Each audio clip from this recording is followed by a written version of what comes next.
Okay. The UN has described the humanitarian situation in Gaza as disastrous, and actually they said it's hell on earth.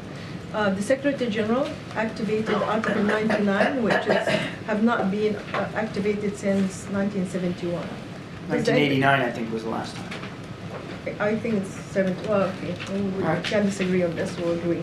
We'll go back to the facts. But anyway, the bottom line is: does the international community, including the United States, has failed the civilians in Gaza since the frustration went up at the UN to the level of the Secretary General to call for what happened in Gaza as a threat to the regional security?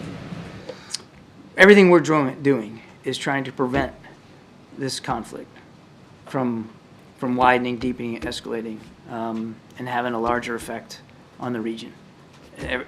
Many of the questions I've answered here today, I think, demonstrate all the things that the President is doing through his personal leadership engagement, including phone calls today with leaders in the region, to try to keep this conflict from escalating. Look, we certainly share the concerns that so many of others have concerned, including the Secretary General, about the humanitarian situation in Gaza.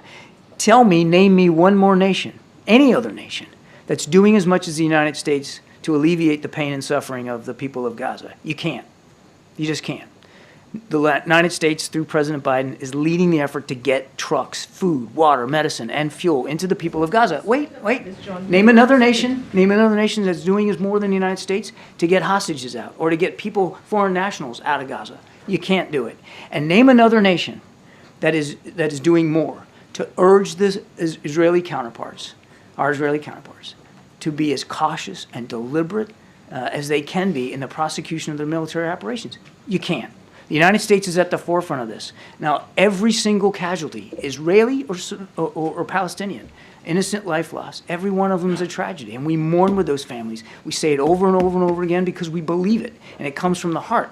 But we also have to remember what Israel's up against. A terrorist group that deliberately puts those civilians in harm's way and puts them in the crossfire of this fight. That's what the Israelis are fighting. That was not my question. My question is, are you doing enough? The United States is leading humanitarian aid all over the world. That's a fact. We know that. Okay, just quickly on another question. There was disturbing images. Please stop you there. You said, are we doing enough? Yes. This is why he's frustrated with...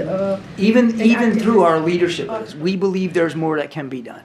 And we're going to continue to do more. And we're going to continue to lead.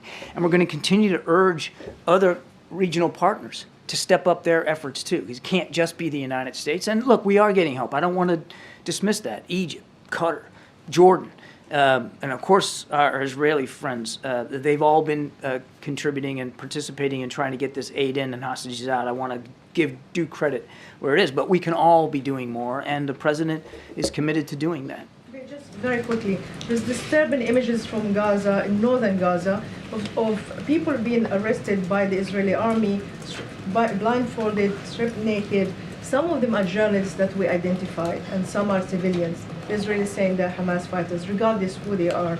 Do you think that Israel is still acting within the international law in its treatment of prisoners? As I said, I'm not going to respond to every event on the ground and every occurrence. I haven't seen those images. It would be imprudent for me to comment on that. We don't, just as a general statement, we don't support any targeting of journalists one way or another, anywhere in the world. They have a right and a responsibility to be there reporting on this. We believe that they should be allowed to do their jobs, and we certainly would never condone any inhumane or violation of law treatment of any innocent civilian. But I can't speak to those specific reports.